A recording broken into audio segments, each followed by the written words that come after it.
Hello friends, welcome to Meenakshi Sivasankaran ஆன்மீகம் மற்றும் சாத்விக சமையல். இன்னைக்கு திங்கக்கிழமை.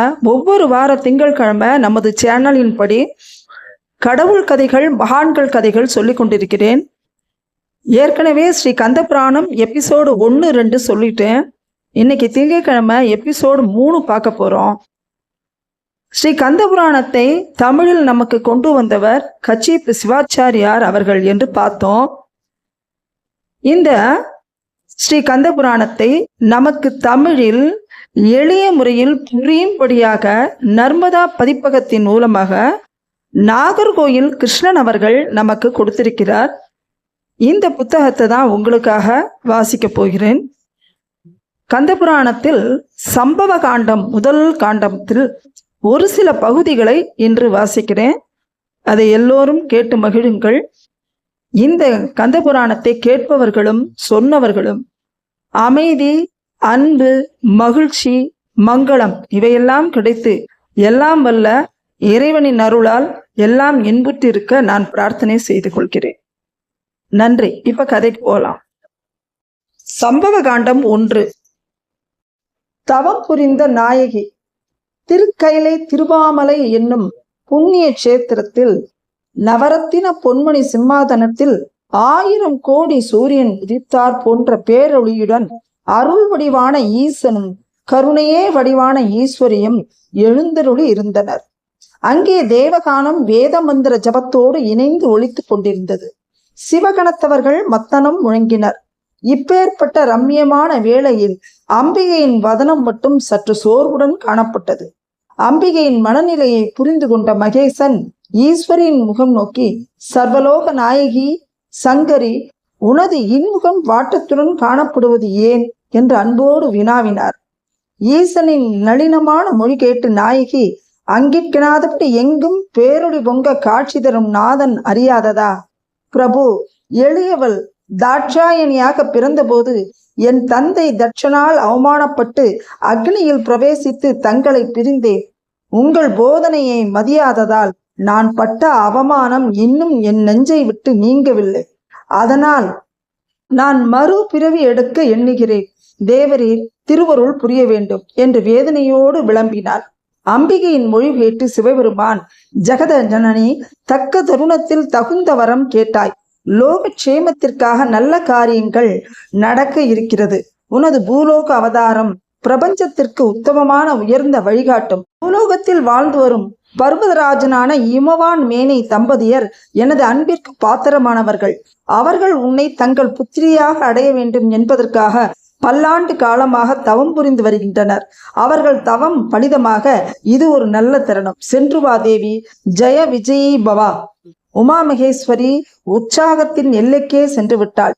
அக்கணமே தமது அவதார வைபவத்தை பூர்த்தி செய்ய புறப்பட்டாள். ஔஷதி பிரஸ்தம் என்னும் நகரத்தை பன்னெடுங்காலமாக அரசு புரிந்து வந்த பர்வதராஜன் தவம் புரிய சித்தம் கொண்டான்.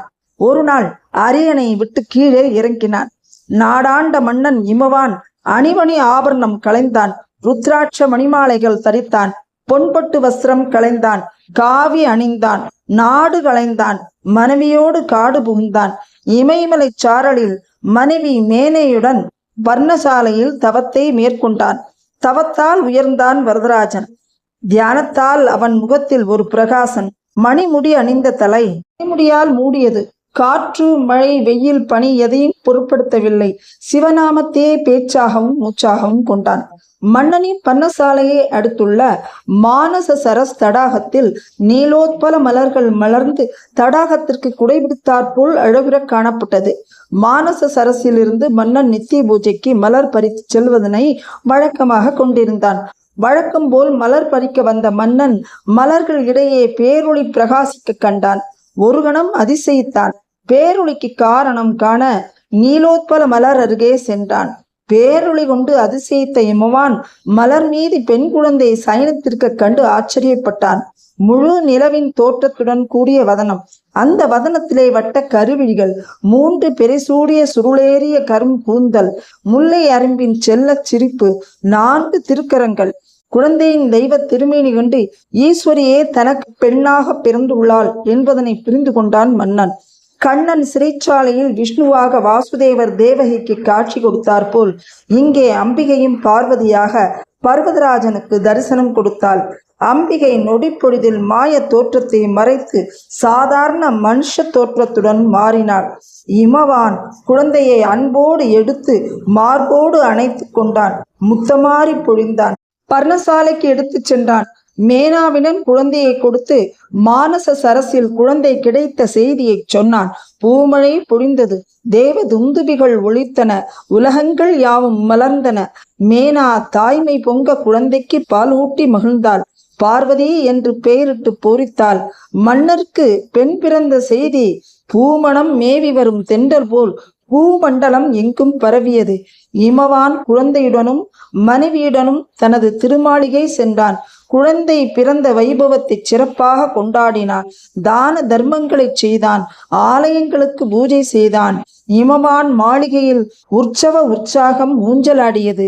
தேவர்களும் தவசியர்களும் மண்ணுலக மன்னர்களும் தேவ மகளிரும் இமவான் மாளிகைக்கு வந்து அரச குடும்பத்தினரை வாழ்த்தினர். பர்வதகுமாரி நாளொரு மேனியும் பொழுதொரு வண்ணமுமாக வளர்ந்து வந்தாள். இமவானும் மேனையும் எல்லையில்லா இன்பத்தில் மூழ்கி திளைத்தனர். பார்வதி 5 வந்து பிராயத்தை அடைந்தாள். அவள் சித்தமெல்லாம் சிவமயமானது. பார்வதியின் உள்ளத்தில் பரமேஸ்வரனின் திருத்தோற்றம் பிரகாசித்தது. சிவனுக்கு உகந்த பண்டிகைகளை தனது தோழியர்களான ஜெயை விஜயையுடன் சேர்ந்து மகிழ்ந்து கொண்டாடினாள். தோழியருடன் சேர்ந்து எப்பொழுதும் சிவ பார்வதி விளையாடி வந்தாள். பார்வதிக்கு பரமசிவனை மணக்க வேண்டும் என்ற ஆசை அந்த சின்ன வயதிலேயே இதயத்தில் ஆழமாக பதிந்தது. பெற்றோர்களிடம் தனது ஆசையை சொன்னால் பெற்றோர்கள் பெருமிதம் பூண்டனர். இருப்பினும் இந்த சிறு வயதிலேயே மகளை பிரிய வேண்டுமே என்ற ஏக்கமும் எழத்தான் செய்தது. பெற்றோர்களின் மனோநிலையை புரிந்து கொண்ட பார்வதி பெற்றோர்களிடம் நயமாக பேசினாள். பெண்ணென்று பிறந்து விட்டால் மாற்றான் வீட்டுக்கு போய்த்தானே ஆக வேண்டும். அதற்காக வருந்துவது விவேகமற்றதல்லவா?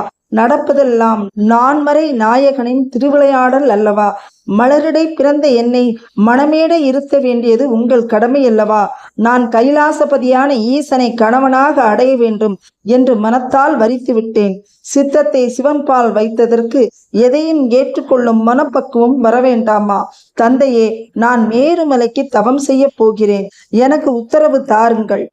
மகளின் வார்த்தைகள் பெற்றோர்கள் இதயத்திற்கு சற்று இதமாக இருந்தது. இமவான் மேருமலையில் பார்வதி தவம் செய்ய பர்ணசாலை அமைத்தான். அவளுக்கு துணையாக தோழியர் ஜெயை விஜயை இருவரையும் பணிப்பெண்கள் பலரையும் அனுப்ப தீர்மானித்தான். மங்கள நாளன்று இமவானும் மேனையும் அன்பு மகள் பார்வதி தேவியை மேளதாள இன்னிசை முழக்கங்களுடன் வேத கோஷம் ஒலிக்க முத்து பல்லக்கில் உட்கார வைத்து மேருமலை புறப்பட்டனர். பெற்றோர்கள் பொங்கி வந்த துக்கத்தை அடக்கி கொண்டனர். பார்வதி தேவி தவம் புரிய சென்றாள்.